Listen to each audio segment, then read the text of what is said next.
Hello everyone, आप सभी का स्वागत है आपके अपने YouTube channel Ravi study IQ GK पर। आज की वीडियो का हमारा टॉपिक है भारत की पंचवर्षीय योजनाएं।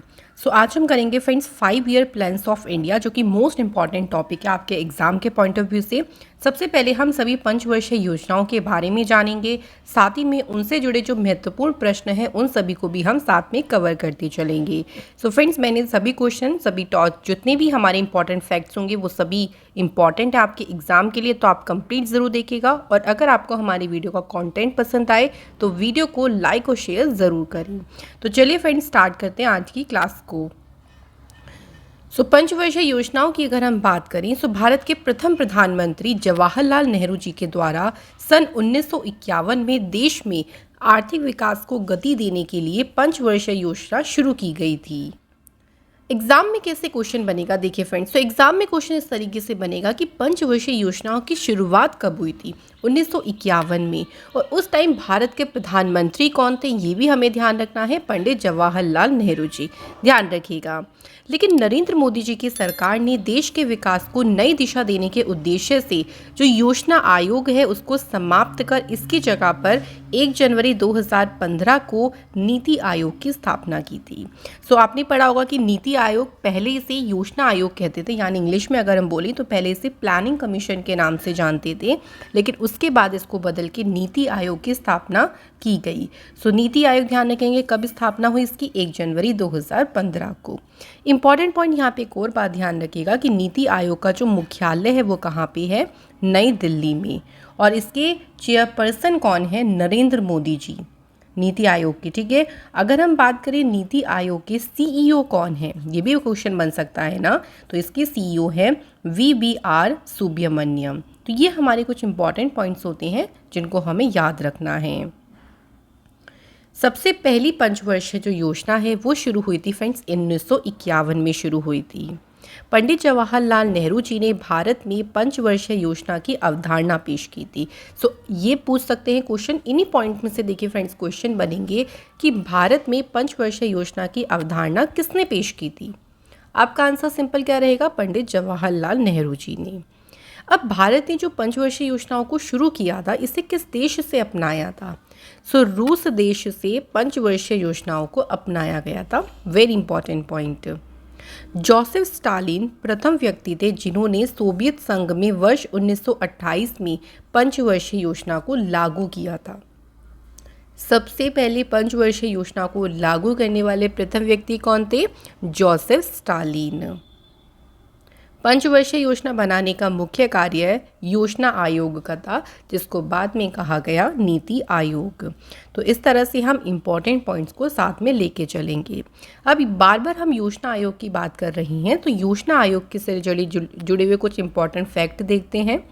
योजना आयोग का गठन हुआ था 15 मार्च 1950 को। भारत के प्रधानमंत्री ही जो है इसके अध्यक्ष होते हैं, क्योंकि अभी देखिए नीति आयोग को इसके नाम से जानते हैं, तो अध्यक्ष कौन होंगे? प्रधानमंत्री होंगे। इसके पहले अध्यक्ष कौन थे? जो हमारे भारत के पहले प्रधानमंत्री थे, पंडित जवाहरलाल नेहरू जी। और इसके पहले उपाध्यक्ष कौन थे? गुलजारी लाल नंदा। दोनों पॉइंट इंपॉर्टेंट है।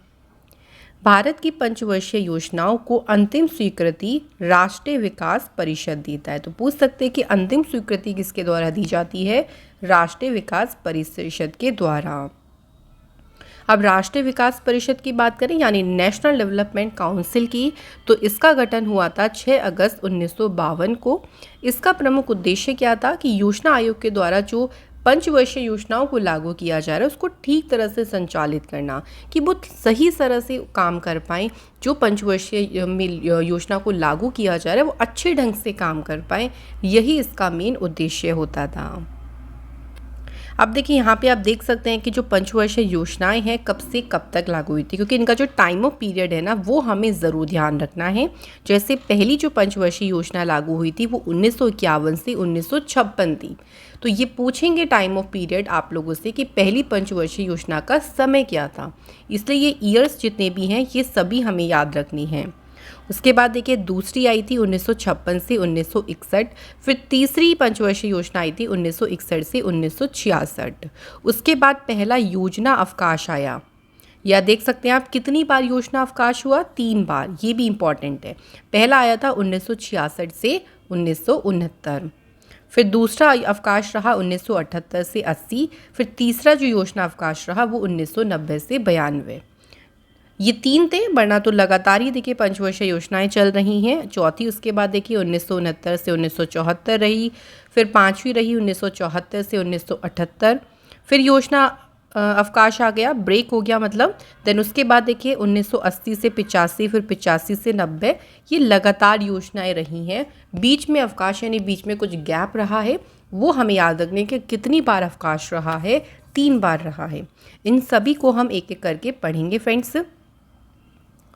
सबसे पहले हम बात करते हैं पहली पंचवर्षीय योजना की। क्वेश्चंस भी साथ में लेके चलेंगे और डिटेल्स भी उसके साथ में कवर करेंगे। पहली पंचवर्षीय योजना की अवधि क्या थी? तो देखिए मैंने आपको बताया कि इसके क्वेश्चन इस तरीके से बनेंगे। इसकी अवधि थी 1951 से 56। तो पहली पंचवर्षीय योजना जो है वो लागू हुई थी। दूसरा क्वेश्चन क्या है? पहली पंचवर्षीय योजना किस मॉडल पर आधारित थी? Very important. तो जो मॉडल था उसका नाम क्या है? Herod-Domar model. याद रखेंगे जो पहली पंचवर्षीय योजना है वो आधारित थी हेरोड-डोमर मॉडल पे। अगला क्वेश्चन, पहली पंचवर्षीय योजना का मुख्य उद्देश्य क्या था? क्यों पंचवर्षीय योजना पहली वाली लागू हुई थी? क्या उसका मेन रीज़न था? तो उसका था कृषि विकास। ये बहुत ही ज़्यादा इम्पॉर्टेंट पॉइंट है कि इस पंचवर्षीय योजना में कृषि के विकास पे बहुत ध्यान दिया गया, ये इसका मेन उद्देश्य था। अगला क्वेश्चन, किस पंचवर्षीय योजना के अंतर्गत 5 भारतीय प्रौद्योगिकी संस्थान स्थापित किए गए? तो वो पहली ही पंचवर्षीय योजना थी जिसके अंतर्गत भारत में 5 जो प्रौद्योगिकी संस्थान हैं उनको स्थापित किया गया था। हर एक पंचवर्षीय योजना में फ्रेंड्स देखिए कुछ ना कुछ चीज़ें किया गया है, कुछ ना कुछ उसका टारगेट रखा गया है और उसकी अवधि, ये कुछ इंपॉर्टेंट पॉइंट्स हमें हर एक से ध्यान रखने हैं। तो पहली पंचवर्षीय योजना से जुड़े कुछ हम महत्वपूर्ण तथ्य देखें तो सबसे पहले ये कब से कब तक चली? 1 अप्रैल 1951 से 31 मार्च 1956 तक। तो ये 5 साल रही पहली पंचवर्षीय योजना। इसमें जो प्राथमिकता दी गई थी वो कृषि को दी गई थी, कृषि के विकास पे इसमें मेन ध्यान दिया गया था। ये योजना सफल रही थी और इस योजना की जो लक्षित वृद्धि दर है वो कितनी?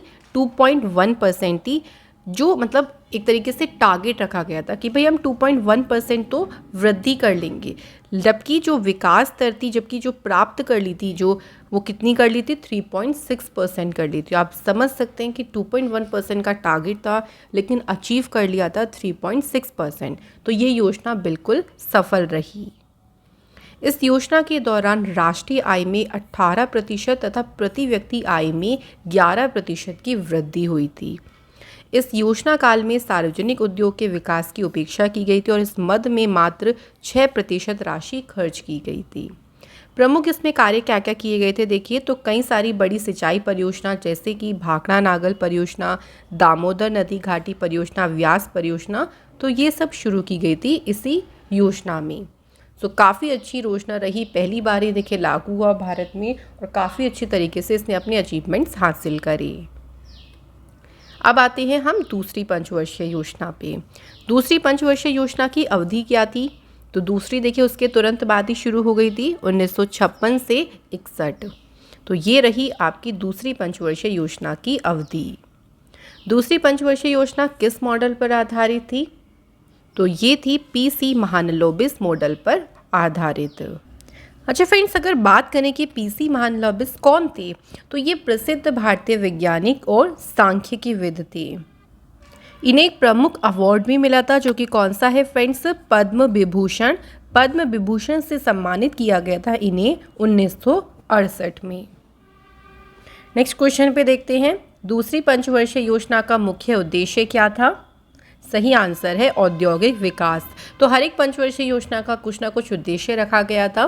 तो दूसरी पंचवर्षीय योजना का मुख्य उद्देश्य था फ्रेंड्स औद्योगिक विकास। अब बात करते हैं इससे जुड़े कुछ महत्वपूर्ण तथ्य के बारे में। दूसरी पंचवर्षीय योजना चली थी 1 अप्रैल 1956 से 31 मार्च 1961 तक। इसका मुख्य उद्देश्य था समाजवाद की स्थापना करना। ये जो योजना थी वो पीसी महालनोबिस के 4 क्षेत्रीय मॉडल पर आधारित थी। इस योजना में देश के जीवन के स्तर को उठाने के लिए 5 वर्षों में राष्ट्रीय आय में 25% की वृद्धि करने का लक्ष्य निर्धारित किया गया था कि जो 5 वर्षीय योजना चलेगी उसमें जो हमारी राष्ट्रीय आय होगी वो कितनी वृद्धि उसमें आ जाए, 25% की।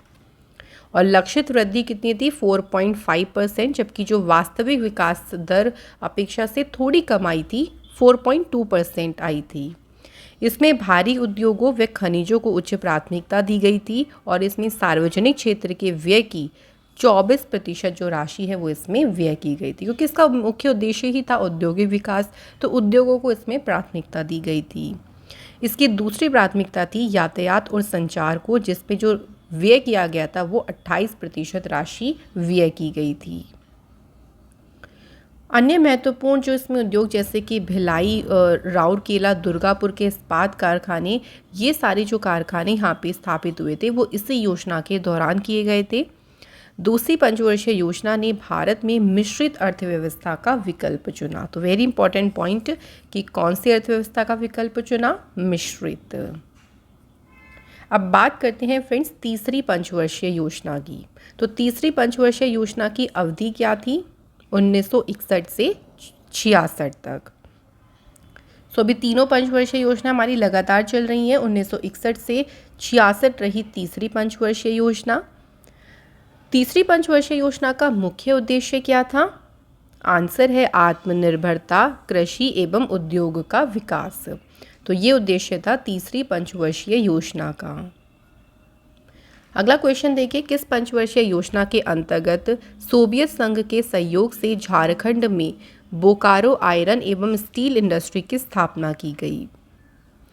तो राइट आंसर है यहाँ पे हमारा तीसरी पंचवर्षीय योजना के अंतर्गत जो है ये जो इंडस्ट्री है इसकी स्थापना की गई थी और इसमें सहयोग किसने दिया था? सोवियत संघ ने।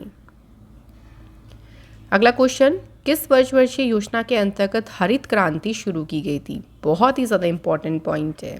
तो जो हरित क्रांति की शुरुआत हुई थी वो तीसरी पंचवर्षीय योजना के टाइम पे हुई थी। अच्छा फ्रेंड्स, हरित क्रांति से जुड़े अगर हम कुछ इंपॉर्टेंट पॉइंट्स की बात करें तो एक क्वेश्चन ये बन जाता है कि हरित क्रांति के जनक किसे कहा जाता है? सो ये इंपॉर्टेंट पॉइंट है। नॉर्मन बोरलॉग को कहा जाता है हरित क्रांति का जनक, क्योंकि इस क्रांति में जो है उनकी महत्वपूर्ण भूमिका रही थी, इसलिए इनको हरित क्रांति के जनक के रूप में जाना जाता है। नॉर्मन बोरलॉग को 1970 में नोबेल शांति पुरस्कार से सम्मानित किया गया था। और भारतीय हरित क्रांति का जनक किसे कहा जाता है वो भी याद रखेंगे, MS स्वामीनाथन को। सो दोनों हमारे लिए पॉइंट्स इंपॉर्टेंट हैं। अगला क्वेश्चन देखिए, जमीनी स्तर अथवा ग्रास रूट लेवल पर लोकतंत्र के लिए पंचायत चुनाव की शुरुआत किस पंचवर्षीय योजना में शुरू की गई थी? सही आंसर है तीसरी पंचवर्षीय योजना में। नेक्स्ट क्वेश्चन, किस पंचवर्षीय योजना को सबसे असफल माना जाता है? सही आंसर है तीसरी पंचवर्षीय योजना। इसमें वृद्धि दर देखिए उतनी नहीं हो पाई थी जितना टारगेट रखा गया था। इस पंचवर्षीय योजना को सबसे असफल माना जाता है। असफलता का मुख्य कारण भी क्या था? तो इसका मुख्य कारण था क्योंकि उस टाइम पे भारत चीन युद्ध हुआ था 1962 में, उसके बाद फिर भारत पाकिस्तान युद्ध हुआ था 1965 में, और अभूतपूर्व सूखा की स्थिति भी आई थी 1966 में। तो 3 ये मुख्य कारण है इस योजना की असफलता की। अगला क्वेश्चन, किस योजना की विफलता के बाद सरकार को योजना अवकाश की घोषणा करनी पड़ी? क्योंकि क्या हुआ ना, देखिए जब एक तरीके से ये सारे युद्ध हुए तो जो देश होता है ना उसको थोड़ा सा टाइम चाहिए होता है कि फिर से अपनी उस स्थिति में आने के लिए।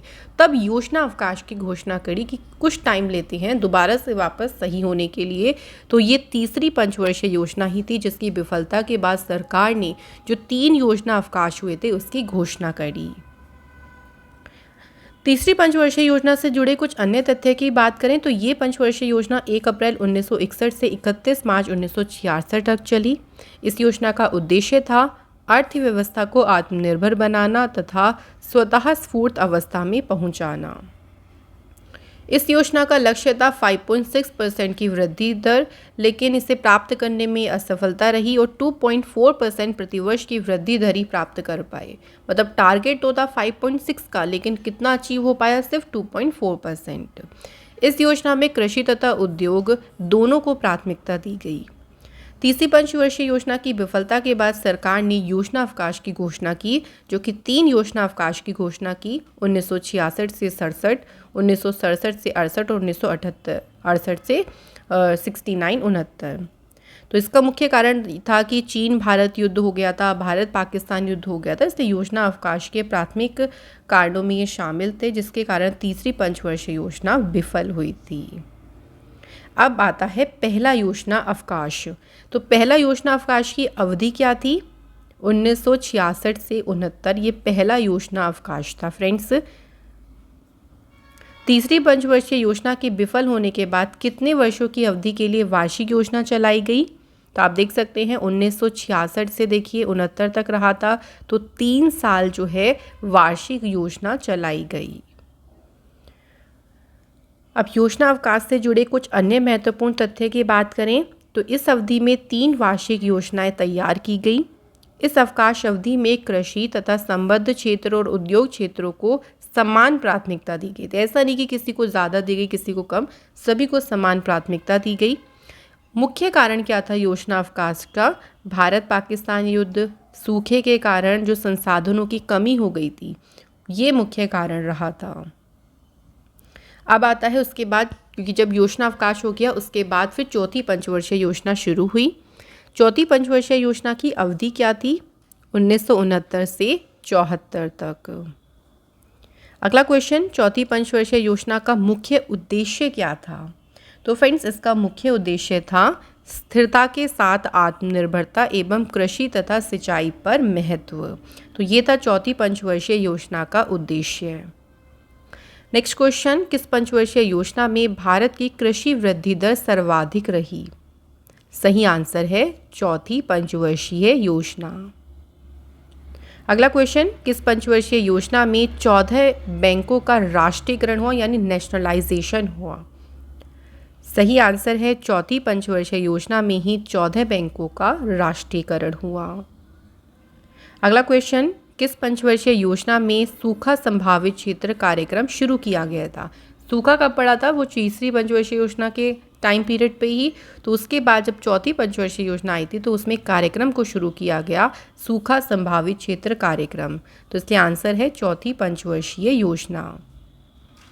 नेक्स्ट है, किस पंचवर्षीय योजना में इसरो की स्थापना की गई थी। इसरो भारत की देखिए स्पेस एजेंसी है और ये चौथी पंचवर्षीय योजना में ही इसकी स्थापना की गई थी। जो चौथी पंचवर्षीय योजना है ये 1 अप्रैल 1969 से 31 मार्च 1974 तक चली। इसे प्रधानमंत्री इंदिरा गांधी जी के कार्यकाल के दौरान पेश किया गया था तथा इसके माध्यम से पिछली विफलताओं में सुधार करने का प्रयास किया गया। तो ये क्वेश्चन बन सकता है कि चौथी पंचवर्षीय योजना के समय भारत की प्रधानमंत्री कौन थी, आपका आंसर रहेगा इंदिरा गांधी जी। नेक्स्ट देखिए, गाडगिल फार्मूले के आधार पर स्थिरता के साथ विकास और आत्मनिर्भरता की दिशा में प्रगति पर बहुत अधिक जोर दिया गया। सरकार ने 14 प्रमुख बैंकों का राष्ट्रीयकरण किया और जो हरित क्रांति थी उसने कृषि को भी काफ़ी बढ़ावा दिया। इस योजना की लक्षित वृद्धि दर 5.7% थी, जबकि वास्तविक विकास दर 3.4% थी। नेक्स्ट आता है 5वीं पंचवर्षीय योजना पे। क्वेश्चन है 5वीं पंचवर्षीय योजना की अवधि क्या थी, तो इसकी अवधि थी फ्रेंड्स 1974 से 78 तक। अगला क्वेश्चन, पांचवी जो पंचवर्षीय योजना थी इसका मुख्य उद्देश्य क्या था, सही आंसर है गरीबी उन्मूलन और आत्मनिर्भरता पर बल। नेक्स्ट क्वेश्चन, किस पंचवर्षीय योजना में पहली बार गरीबी हटाओ का नारा दिया गया, सही आंसर है 5वीं पंचवर्षीय योजना। अगला क्वेश्चन है, कौन सी पंचवर्षीय योजना जो केवल 4 साल तक ही चली थी, तो वो कौन सी थी, 5वीं पंचवर्षीय योजना थी। तो इसकी अगर हम इसकी बात करें तो ये देखिए 1 अप्रैल 1974 में शुरू हुई थी, 78 तक चली थी, सिर्फ 4 साल ही जो है ये योजना चली। अगला क्वेश्चन है किस पंचवर्षीय योजना में भारतीय राष्ट्रीय राजमार्ग प्रणाली की शुरुआत की गई? सही आंसर है 5वीं पंचवर्षीय योजना में। तो फ्रेंड्स 5वीं पंचवर्षीय योजना ध्यान रखेंगे शुरू हुई थी 1 अप्रैल 1974 से और ये कब तक चली? 31 मार्च 1978 तक। ये 4 साल तक चली। वर्ष 1975 में विद्युत आपूर्ति अधिनियम में संशोधन किया गया जिससे केंद्र सरकार बिजली उत्पादन और पारेषण के क्षेत्र में प्रवेश कर सकी। इस योजना के पहले वर्ष में शुरू किया गया न्यूनतम आवश्यकता कार्यक्रम यानी मिनिमम नीड्स प्रोग्राम MNP, जिसका उद्देश्य था बुनियादी न्यूनतम आवश्यकताएं प्रदान करना। जो MNP है यानी मिनिमम नीड्स प्रोग्राम है, इसे DP धर के द्वारा तैयार किया गया था। ये पॉइंट ध्यान रखिएगा। इसमें जो लक्षित विकास दर थी वो थी 4.4% और वास्तविक विकास दर कितनी रही? 4.8%। वर्ष 1978 में नवनिर्वाचित मोरारजी देसाई सरकार ने इस योजना को खारिज कर दिया था, इसलिए ये देखिए आगे नहीं चली, ये सिर्फ 4 साल तक ही चली थी। इसके बाद आता है फ्रेंड दूसरा योजना अवकाश। तो दूसरा योजना अवकाश की अवधि क्या थी? तो इसकी अवधि थी 1978 से 80। तो दूसरा योजना अवकाश मोरारजी देसाई के नेतृत्व वाली सरकार ने पंचवर्षीय योजना को बंद करके ये वार्षिक योजना चलाई थी। इसके बाद आता है फ्रेंड्स 5वीं के बाद छठी पंचवर्षीय योजना। छठी पंचवर्षीय योजना की अवधि क्या थी? तो इसकी अवधि थी फ्रेंड्स 1980 से 85। ध्यान रखिएगा, चौथी के बाद, चौथी तो 4 साल में बंद हो गई, उसके बाद 1978 से 80 तक चला दूसरा योजना अवकाश, फिर 1980 से 85 में आई छठी पंचवर्षीय योजना। अगला क्वेश्चन है छठी पंचवर्षीय योजना का मुख्य उद्देश्य क्या था? तो इसका मुख्य उद्देश्य था गरीबी उन्मूलन, रोजगार में वृद्धि। नेक्स्ट क्वेश्चन, किस पंचवर्षीय योजना में शिव रमन समिति की सिफारिश पर राष्ट्रीय कृषि और ग्रामीण विकास बैंक, जिसे हम कहेंगे नाबार्ड, इसकी स्थापना की गई थी? तो फ्रेंड्स जो नाबार्ड है इसकी स्थापना जो हुई थी वो छठी पंचवर्षीय योजना के दौरान की गई थी। तो नाबार्ड की स्थापना का ईयर याद रखेंगे, 12 जुलाई 1982 में नाबार्ड की स्थापना हुई थी। और फ्रेंड्स जो नाबार्ड है इसका हेडक्वार्टर कहाँ पे है ये भी ध्यान रखेंगे, मुंबई में। अगला क्वेश्चन है किस पंचवर्षीय योजना में जनसंख्या वृद्धि को नियंत्रित करने के लिए परिवार नियोजन कार्यक्रम को शुरू किया गया? सही आंसर है छठी पंचवर्षीय योजना में। नेक्स्ट क्वेश्चन, किस पंचवर्षीय योजना में मूल्य नियंत्रणों को समाप्त करके आर्थिक उदारीकरण की शुरुआत को रेखांकित किया गया? आंसर है ये किया गया फ्रेंड छठी पंचवर्षीय योजना में। नेक्स्ट क्वेश्चन है किस पंचवर्षीय योजना में नेहरूवादी समाजवाद के अंत के रूप में देखा गया? नेहरूवादी समाजवाद के अंत के रूप में देखा गया छठी पंचवर्षीय योजना। नेक्स्ट क्वेश्चन, किस पंचवर्षीय योजना का प्रारंभ रोलिंग प्लान जो जनता पार्टी सरकार द्वारा बनाई गई थी को समाप्त करके की गई? आंसर है छठी पंचवर्षीय योजना। नेक्स्ट क्वेश्चन, किस पंचवर्षीय योजना में समन्वित ग्रामीण विकास कार्यक्रम को शुरू किया गया? तो समन्वित ग्रामीण विकास कार्यक्रम को शुरू किया गया छठी पंचवर्षीय योजना में।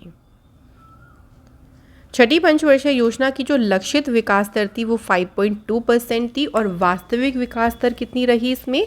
5.7%। तो आप देख सकते हैं कि वृद्धि हुई है, तो ये पंचवर्षीय योजना सफल रही। इसके बाद आती है फ्रेंड्स 7वीं पंचवर्षीय योजना। क्वेश्चन है 7वीं पंचवर्षीय योजना की अवधि क्या थी? आंसर है 1985 से 90। 7वीं पंचवर्षीय योजना का मुख्य उद्देश्य क्या था? सही आंसर है रोजगार, शिक्षा तथा जन स्वास्थ्य का विकास। ये उद्देश्य था 7वीं पंचवर्षीय योजना का। क्वेश्चन है कौन सी पंचवर्षीय योजना प्रधानमंत्री राजीव गांधी के कार्यकाल के दौरान प्रस्तुत की गई? सही आंसर है 7वीं पंचवर्षीय योजना। उस समय भारत के प्रधानमंत्री कौन थे? राजीव गांधी। अगला क्वेश्चन देखिए, लकड़वाल समिति द्वारा गरीबी की माप सबसे पहले किस पंचवर्षीय योजना के दौरान हुई थी? सही आंसर है 7वीं पंचवर्षीय योजना। नेक्स्ट क्वेश्चन, किस पंचवर्षीय योजना में भोजन, काम और उत्पादन का नारा दिया गया? तो भोजन, काम और उत्पादन का नारा दिया गया 7वीं पंचवर्षीय योजना में। नेक्स्ट क्वेश्चन, किस पंचवर्षीय योजना में जवाहर रोजगार योजना जैसा महत्वपूर्ण रोजगार परक कार्यक्रम प्रारंभ किया गया? जवाहर रोजगार योजना जो कार्यक्रम है इसे शुरू किया गया 7वीं पंचवर्षीय योजना में। बात करें 7वीं पंचवर्षीय योजना से जुड़े कुछ अन्य महत्वपूर्ण तथ्य की, तो 7वीं पंचवर्षीय योजना ये 1 अप्रैल 1885 से 31 मार्च 1990 तक रही। यहाँ पे 1985 रहेगा, ठीक है, 1985 से 1990 तक रही। इस पंचवर्षीय योजना में प्रौद्योगिकी के उपयोग के माध्यम से औद्योगिक उत्पादकता के सुधार में जोर दिया गया। इसने गरीबी विरोधी कार्यक्रम, आधुनिक प्रौद्योगिकी के उपयोग और भारत को एक स्वतंत्र अर्थव्यवस्था बनाने की आवश्यकता पर बल दिया। इसमें लक्षित वृद्धि दर कितनी थी? 5%, जबकि कितनी वास्तविक विकास हुई? 6.01%। तो काफ़ी सफल रही ये पंचवर्षीय योजना। इसमें प्रति व्यक्ति आय में 3.6% प्रतिवर्ष की दर से वृद्धि हुई। अब उसके बाद आता है तीसरा योजना अवकाश। तीसरा योजना अवकाश की अवधि क्या थी? तो इसकी अवधि थी 1990 से 92। 3 योजना अवकाश रहे थे, ध्यान रखिएगा। जो तीसरा योजना अवकाश था वर्ष 1990 से 92 के दौरान भारत जो था आर्थिक संकट से जूझ रहा था, इसी कारण इसे ये जो वार्षिक योजना है वो चलाई गई थी। अब इसके बाद आती है हमारी 8वीं पंचवर्षीय योजना। 8वीं पंचवर्षीय योजना की अवधि क्या थी? सही आंसर है 1992 से 97 चली 8वीं पंचवर्षीय योजना। क्वेश्चन है अगला कि 8वीं पंचवर्षीय योजना का मुख्य उद्देश्य क्या था? तो इसका मुख्य उद्देश्य था मानव संसाधन का विकास। अगला क्वेश्चन, किस पंचवर्षीय योजना में प्रधानमंत्री रोजगार योजना की शुरुआत हुई? तो देखिए 1993 में हुई प्रधानमंत्री रोजगार योजना की शुरुआत, तो उस टाइम पे चल रही थी 8वीं पंचवर्षीय योजना। जो 8वीं पंचवर्षीय योजना है ये 1 अप्रैल 1992 से 31 मार्च 1997 तक चली। 8वीं पंचवर्षीय योजना ने विकेंद्रीकरण के माध्यम से पंचायतों और नगर पालिकाओं को शामिल करने पर भी जोर दिया। इस योजना के अंतर्गत ही LPG रिफॉर्म्स आया था, यानी लिबरलाइजेशन, प्राइवेटाइजेशन एंड ग्लोबलाइजेशन। इसमें लक्षित वृद्धि दर थी 5.6%, लेकिन वास्तविक विकास दर बहुत ही अविश्वसनीय रही 6.8%। नेक्स्ट आता है हमारा 9वीं पंचवर्षीय योजना। 9वीं पंचवर्षीय योजना की अवधि क्या थी? तो इसकी अवधि रही 1997 से 2002। अगला क्वेश्चन है 9वीं पंचवर्षीय योजना का मुख्य उद्देश्य क्या था? सही आंसर है न्यायपूर्ण वितरण एवं समानता के साथ विकास। नेक्स्ट क्वेश्चन, किस पंचवर्षीय योजना ने स्वतंत्रता के बाद से भारत के 50 वर्षों को चिन्हित किया और अटल बिहारी वाजपेयी ने प्रधानमंत्री पद का नेतृत्व किया? तो ये योजना देखिए 2002 तक चली थी। तब भारत देखिए स्वतंत्र तो हो ही गया था, तो स्वतंत्रता के बाद के भारत के 50 वर्षों को चिन्हित कर दिया गया था 9वीं पंचवर्षीय योजना में। उस दौरान भारत के प्रधानमंत्री कौन थे? ये भी याद रखिएगा, अटल बिहारी वाजपेयी जी। 9वीं पंचवर्षीय योजना 1 अप्रैल 1997 से 31 मार्च 2002 तक चली।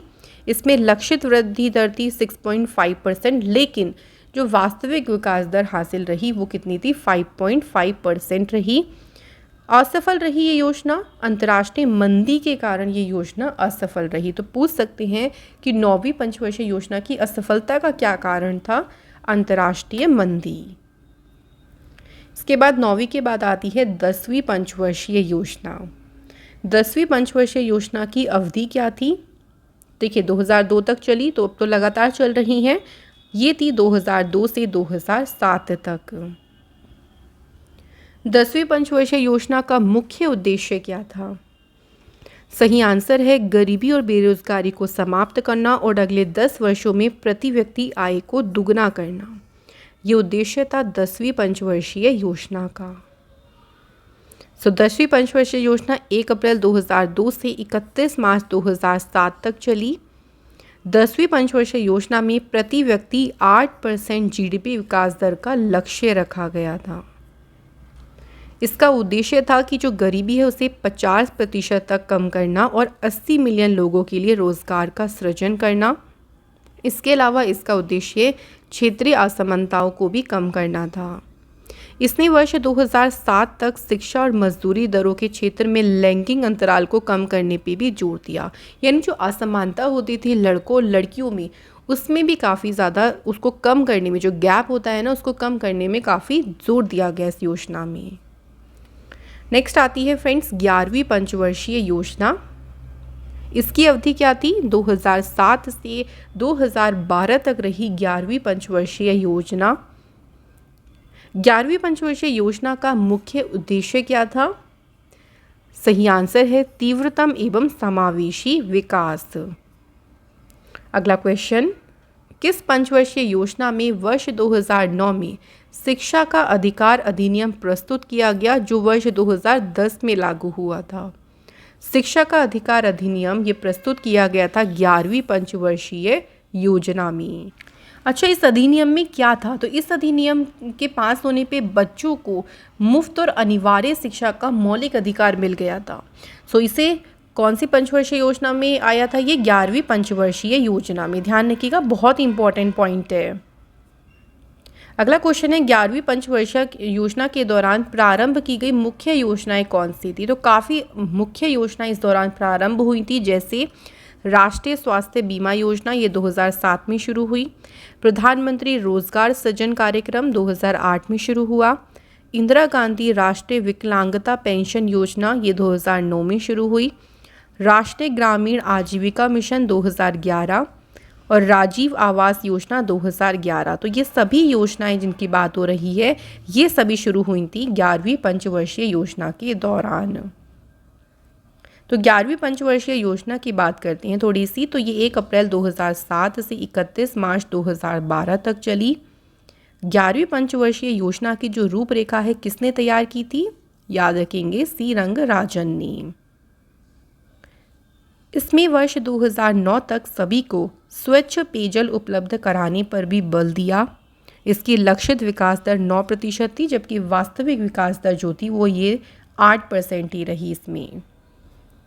इसके बाद आती है 12वीं पंचवर्षीय योजना, जो कि हमारी आखिरी पंचवर्षीय योजना रही। तो ये योजना रही 2012 से 2017 तक इसकी अवधि थी। अगला क्वेश्चन क्या है कि 12वीं पंचवर्षीय योजना का मुख्य उद्देश्य क्या था?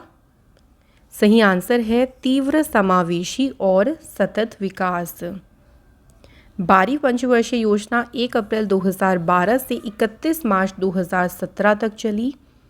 इसका उद्देश्य स्कूल के प्रवेश के संदर्भ में लैंगिक और सामाजिक अंतराल को दूर करना तथा उच्च शिक्षा तक पहुंच में सुधार करना है। इसके अलावा हर साल 1 मिलियन हेक्टेयर तक हरित क्षेत्र को बढ़ाना और गैर कृषि क्षेत्र में नए अवसर सृजित करना भी इसके उद्देश्यों में शामिल था। इसमें लक्षित वृद्धि दर 9% की थी, लेकिन वर्ष 2012 में राष्ट्रीय विकास परिषद ने इस 12वीं योजना के लिए 8% की वृद्धि दर को मंजूरी दी थी। तो फ्रेंड्स, ये हमारी जो थी वो आखिरी पंचवर्षीय योजना थी। अच्छा, अगर मैं एक छोटा सा पॉइंट आपके साथ डिस्कस करूँ कि पंचवर्षीय योजनाओं को शुरू करने की ज़रूरत क्यों पड़ी। आप सभी जानते हैं कि 1947 में भारत हुआ था हमारा आज़ाद। तो आज़ादी के बाद की भारत की अर्थव्यवस्था का निर्माण और भारत में विकास जो है उसे प्राप्त करने के लिए कैसे हम भारत को तरक्की पे लेके आए जा सके, उसके लिए प्लान्स बनाए गए और इन्हीं को ही हमने पंचवर्षीय योजनाओं में डाला कि एक श्रृंखला शुरू करी कि हम 5-5 साल करके प्लान बनाएंगे, इकट्ठा नहीं बनाएंगे, 5-5 करके हम एक लक्ष्य रखेंगे। जैसे हम पहली पंचवर्षीय योजना में अगर हम कृषि पे ध्यान दे रहे हैं तो हम उस पर फोकस करेंगे ताकि उस क्षेत्र में हम आगे बढ़ सके। फिर दूसरी पंचवर्षीय योजना में हमने लक्ष्य रखा, इस तरीके से 5-5 साल का लक्ष्य रखा गया ताकि ओवरऑल भारत की डेवलपमेंट हो सके, भारत का विकास हो सके। इसलिए पंचवर्षीय योजनाओं की जो श्रृंखला है उसे शुरू किया गया था। सो अब यहाँ पे हमारी वीडियो एंड होती है। अब एंड में आपको लिए होता है टेस्ट। 2 क्वेश्चन है। पहला क्वेश्चन देखिए, पहली पंचवर्षीय योजना की अवधि क्या थी, और दूसरा क्वेश्चन है कि किस पंचवर्षीय योजना में भारत की कृषि वृद्धि दर सर्वाधिक रही। आप सभी इन दोनों क्वेश्चंस के आंसर हमें कमेंट बॉक्स में ज़रूर बताएं। और आज की क्लास का अगर कॉन्सेप्ट आपको पसंद आया हो तो वीडियो को लाइक और शेयर ज़रूर करें। वीडियो का जो नोट्स है, ये अगर आप हमारी जो वीडियोस हैं इनके नोट्स लिए परचेज़ करना चाहते हैं तो आपको हमारी वेबसाइट से मिल जाएंगे, जिसका लिंक आपको डिस्क्रिप्शन में दिया गया है। Thank you so much for watching this video.